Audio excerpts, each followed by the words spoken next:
Today we're going to show you guys how to install our full skid plates for the 5th Gen 4runner. So we're going to start with the front skid plate first.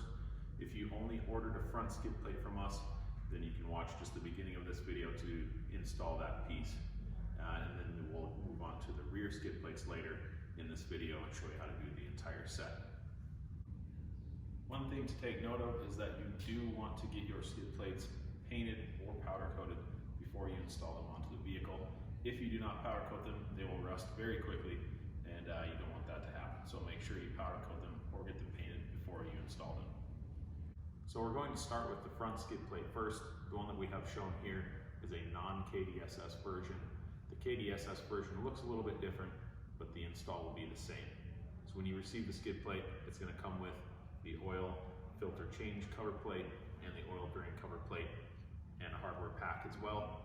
There's an assortment of bolts and hardware and spacers in that kit. We'll show you what everything is and where it goes as we proceed through the install video. So the first thing we need to do to get started with the install is remove the original front skid plate. So this one has 4 bolts that holds it on. You can use a 12mm socket to take those bolts out real quick. And then the skid plate's going to swing forward, and there's some little hooks here that kind of hold it in the frame. So once all the bolts are out, we'll show you how to unhook it from the frame.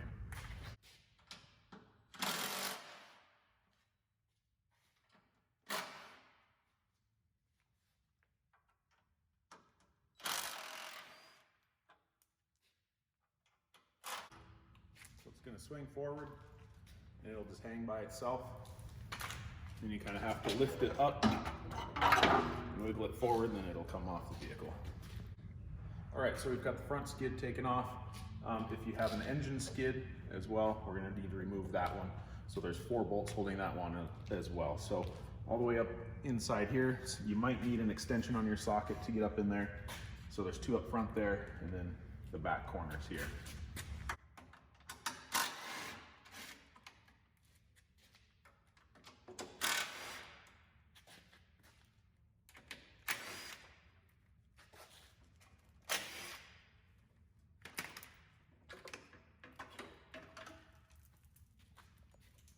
All right, so both of the original skid plates have been removed now, and we have to take these support brackets off the front here. So there's 6 bolts total that hold those on, and you're going to need a 14mm socket to remove those bolts.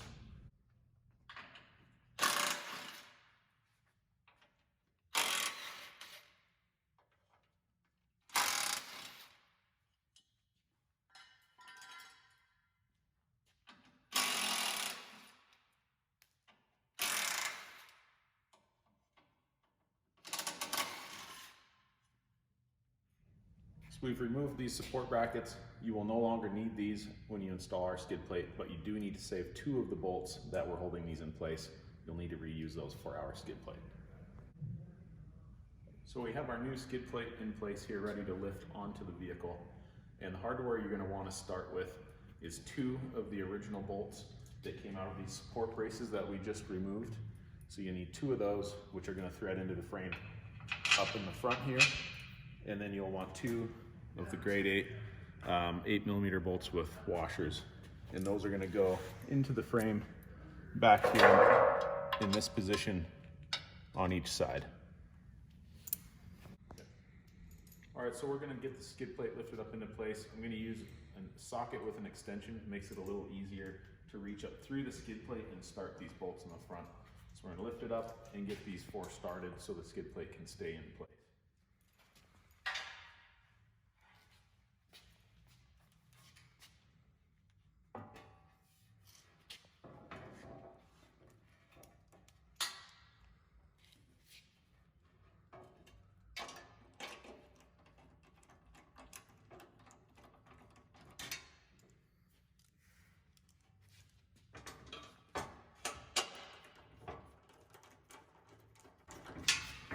They don't need to be very tight right now, just enough to hold the skid plate in position. So we're going to get these other 2 started right here and here using the same method, a socket and an extension with that 8mm bolt on there.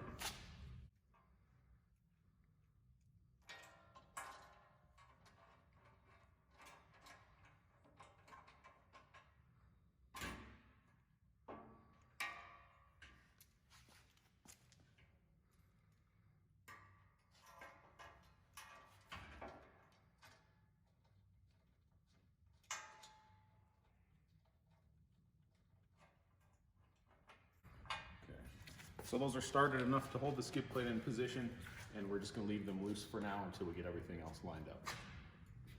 Okay, for this next step here, we're gonna show you where the hardware goes at the rear portion of the skid plate. So we're gonna have 2 of these square, big flat washers that we send with the skid plate, and then 2 3/8 by 3.5 carriage bolts with flange nuts and flat washers. So the first thing we're gonna do is put these big nut plates in place. They go on top of this cross member here. Above, there's a big round hole in the top of the cross member.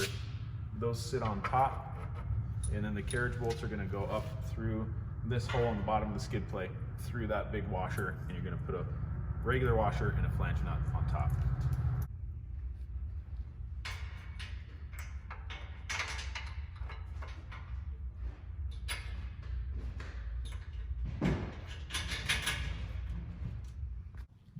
So if you are only installing the front skid, you can go ahead and tighten down all of the main skid plate hardware right now. That hardware can be tightened down to 30 foot-pounds. If you are installing full skid plates all the way back, leave this hardware loose right now. You'll need the skid plate to be a little bit adjustable to line up the rest of the pieces. So before you tighten down all that hardware, make sure your skid plate is nice and straight and it's not crooked at all. Tighten everything down to 30 foot-pounds, and then you can move on to the cover plates after that. So the last thing you're going to do when installing the front skid here is get your cover plates installed. So these cover the oil filter access and the oil drain access. So each one of these plates comes with 4 1/4-inch button head bolts, and you're going to need a 5/32 Allen key to install those bolts. So what this cover plate does is allows you easy access to that oil filter removal there, and then same thing for the oil drain. You can easily access so that you do not have to remove the entire skid plate. All right, so when you install these cover plates, the front one especially, you want to make sure that these weld washers are to the back, and that's how it aligns up with this skid plate. You want to make sure this bend lines up with this front portion right here. So I'm going to hold it up, get one of these screws started here, and just one of these will hold that cover plate in position pretty well, and then you can get the rest of them installed. These, you want to make sure to not over tighten them since they're only a 1/4-inch bolt. You want to just tighten these by hand. You don't need to crank them down super tight. Okay, so we have our front oil filter access cover plate installed, and just one thing to note, if you're doing a kdss skid plate, the skid plate comes down a little lower and this cover plate is going to be flat. It won't have that bend in there. So the last one I'm going to install is the oil drain access plate. This one is a square. It can rotate any direction. So again, put your 1/4-inch button head bolts in. One will hold it in place so that you can get the others started. Once those are all started and in position, you can just tighten them down by hand. You don't want to over tighten them. Again, just by hand is good enough for these.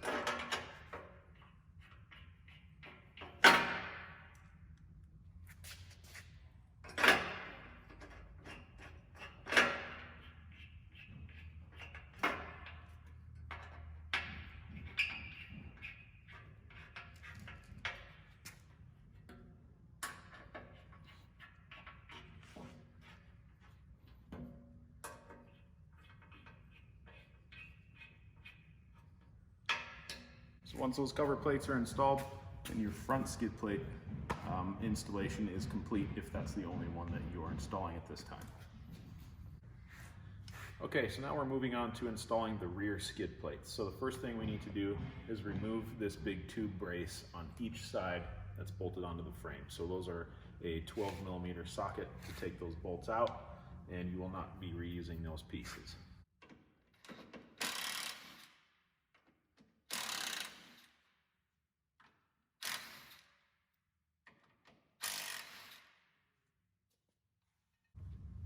So the next thing we're going to do is take the transmission skid and we're kind of going to temporarily set it in place. So this front lip here is going to fit on top of the front skid in the back here. And then I'm just using 2 of the original bolts to thread into the hole and just hold it temporarily until we get the rest of it set up.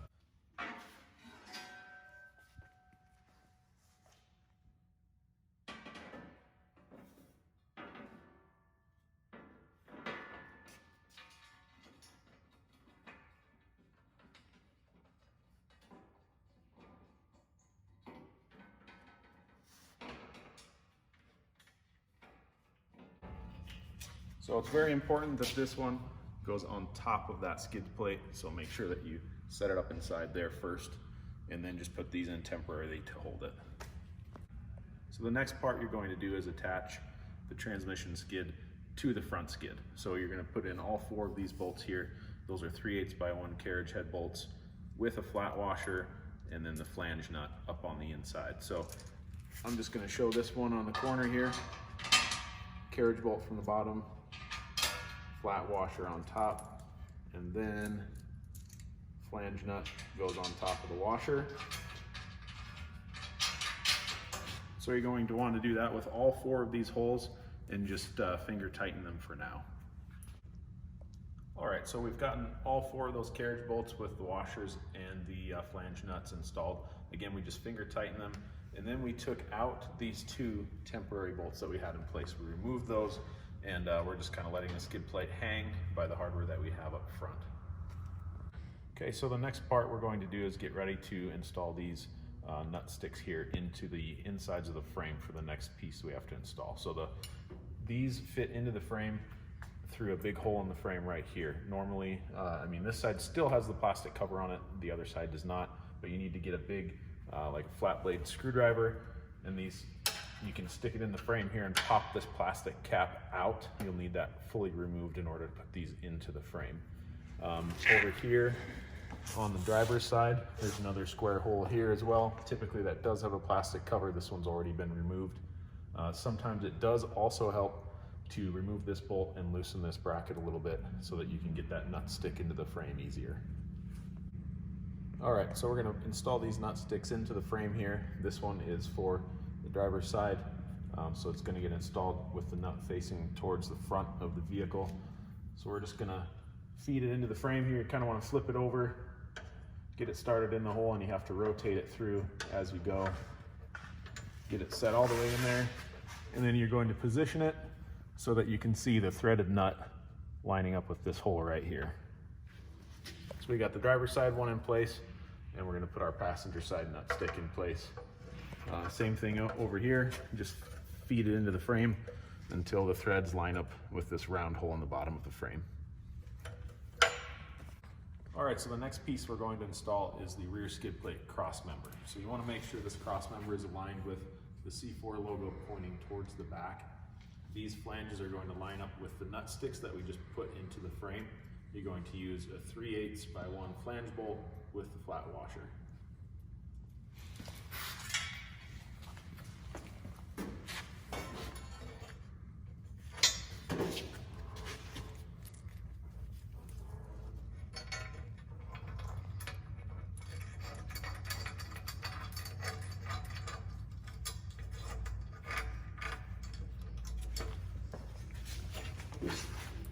So definitely helps to have someone hold the cross member so that another person can hold on to this nut stick and get the bolt started all at the same time.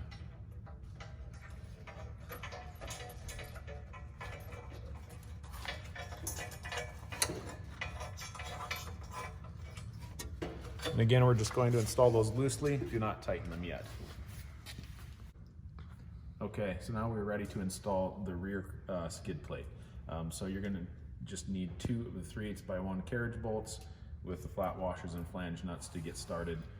So when you lift this skid plate into position, this front part needs to go between the frame cross member and this transmission skid.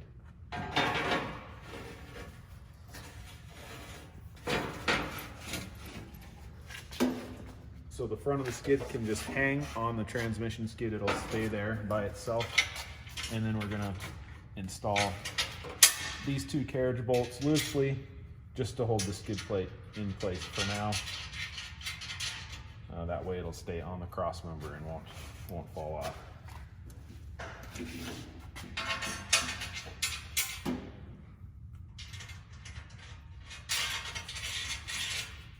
Again, just like everything so far, we want to leave that hardware loose for now. All right, so we've gone ahead and installed the rest of the 3/8 carriage bolts all the way along the back of this cross member. Just installed all of those by hand right now. And the next thing we're going to do is push these skid plates up and get them attached to the frame. So we're going to use 2 of these 8mm grade 8 bolts with flat washers to do that right now.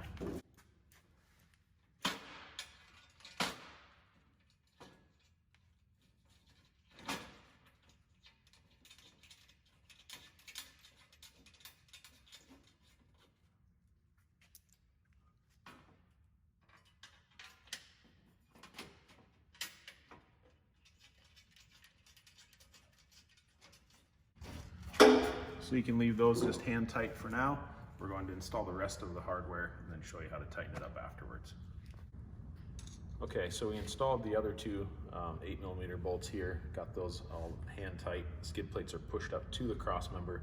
And the last bit of hardware that we need to get put in place is these 3/8 by 3.5 carriage bolts with these large washers, and those also get a flat washer and a 3/8 flange nut. So these carriage bolts go up through this square slotted hole here, all the way through the cross member and through the hole on the top.